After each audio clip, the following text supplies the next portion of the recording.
వచ్చినప్పటి నుంచి ఒకసారి రైతు భరోసా రైతు బంధు అని 5,000 వేసిండు, మరొకసారి రెండో దఫా రైతు భరోసా కింద 6,000 వేసిండు.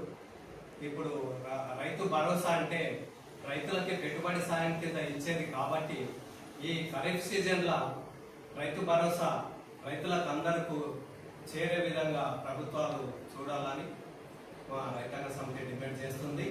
ఇంకోటి ఈ ఇథనాల్ కంపెనీ మళ్ళీ పెద్ద ధన్వాడ దగ్గర మరి ప్రపోజల్ పెట్టి ప్రారంభం చేస్తున్నాడు.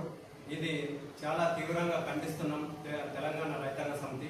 దీన్ని విరమించుకుంటేనే ఇక్కడ ప్రతినిధులు కానీ ప్రజాప్రతినిధులు కానీ అందరూ జీవించే హక్కుకై ఉంటారు. లేదంటే ప్రజల దగ్గర ఈ ప్రజాప్రతినిధులు ఏమాత్రం యాల్విషన్ లేకుండా పోతుంది. కాబట్టి దీన్ని ఇమ్మీడియట్లా పెద్ద ధన్వాడ ఇథనాల్ కంపెనీ రద్దు చేయాలని మా రైతాంగ సమితి డిమాండ్ చేస్తుంది.